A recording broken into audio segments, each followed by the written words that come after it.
Here's a quick video, 4 things that you can do to turn your wrestling career around and to sort of start creating a confident wrestling style and approach to wrestling, more predictable as far as your success, and just to be executing good, solid, high percentage wrestling. Not that you're going to win every single match, but just to avoid the peaks and valleys, right? And you want to have some a steady, even keel as far as emotional. Your results and your improvement should be rising, and just a little bit more predictable, adding some predictability to your wrestling. Number 1 is make a list of your weaknesses. If you make a list of the things that are stressing you out, and then you say, well, I have 2 things on my list. Good. What if you have 12? Well, focus on the top 2 or 3. Maybe you give up your legs too easy, and so that stresses you out. Well, write that down. What can you do to fix that? Well, maybe in live wrestling, you can put yourself on 100% defense for an entire practice. Don't take one leg attack. Just learn to keep people off of your legs. Then you can say, I'm going to do that 1/3 of the time for the rest of these practices for a couple of weeks. But I'm going to grab partners who can beat me in practice. Maybe if they're bigger and stronger and older, learn to keep them off your legs. So now you're taking your list, and some of these things you might have to go to a coach. You might have to go online. You might have to contact me or somebody and say, what can I do to fix this position, right? So use the resources around you, and once you take the list of things that stress you out and you fix them, and you fix the main ones, just a level of calmness can come over you, right? Because now you're starting to alleviate those things that are probably costing you most of your troubles anyway. Instead of ignoring them, hoping you grow out of it, it might be a sports psychology thing. Maybe you choke in big matches. Well, go to YouTube. There's about 5 million videos there you can listen to for free. Listen to some. Buy a book on tape. Listen to that. Attack these issues. Secondly, use your workout partners and set specific goals. So, for example, if I have a partner who can beat the crap out of me, my goal is to have a 5 or 6 point match with that wrestler within 1 month. And yes, don't give yourself 2 or 3 years to accomplish some of these tasks. We got to get going, right? Maybe I have a partner who I can beat by, it's close. And my goal is to take him or her down 5 times in a row at practice. This makes practice exciting. Now you don't see practice as punishment. Practice is an opportunity to get better, opportunity to attack your goals, an opportunity to start pushing. You're just pushing and shoving, and you're pushing your career to a new level, and you're using your workout partners to do that with. Maybe you have someone who you could ride, but you can't turn. You say, my goal is to turn Austin 3 times at practice tonight. And now you're amped up when you get ready for practice. You're like excited, you can't wait. And then boom, coach says grab partners. You go grab Austin because you're getting ready to go swinging, right? And trying to accomplish something. So using your practice partners can create an emotional excitement as well that keeps drawing you into the practice room. Number 3, this will kind of sound non-wrestling related. It's just commit to being happy. Be happy at practice. Be happy. You look at the state rankings, you're ranked number 18. Hey, but you know what? You were ranked less before.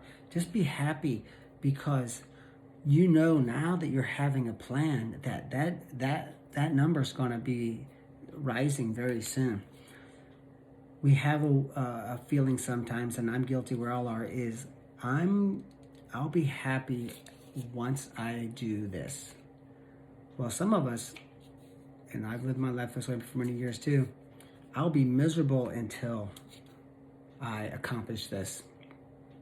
There's so much negative energy coming to your wrestling. So you do want to be happy and smile and say, hey man, I'm making big progress here. Sure, maybe I'm not the best wrestler in the room. Maybe my chances of placing in state this year, it's an uphill climb, but I'm going to get close this year, and I'm excited about that. So don't have the mindset of, I will be happy when I accomplish A, B, or C, because it might be a couple of years. You need to be happy right now in the wrestling room and at the tournament, and have a smile on your face and enjoying the whole process, because it might take a year or so before you reach all of or even in a position to reach your goals. So learn to be happy and have a smile on your face. I think life is more enjoyable that way. You have to make a conscious effort to be happy sometimes, especially if you're really goal oriented. And because a goal list is kind of negative. A goal list is a list of things that you have not accomplished yet. It's a negative list. That's the reason other videos, we encourage our wrestlers to do this too. Next to your goal list, on the left-hand column, make a list of things you've already accomplished. That means goals accomplished list. Well, my goal is to be a 2-time high school state champion. Well, I've already won one of those. So on my goal list, I don't just stare at my goal is to be a 2-time state champion. Look at the things that you have accomplished. Well, I can deadlift 300 pounds. I wrestled year-round. I fixed my mental game. I feel confident and I'm having fun in wrestling. I got my weight under control finally. I gave up those bad friends that were haunting me. I've aggressively sought out some great workout partners, and now I have a great workout partner situation instead of just, taking what I get in the town I live in, right? So that's a list of the goals that you have accomplished. That's exciting. You should read that too.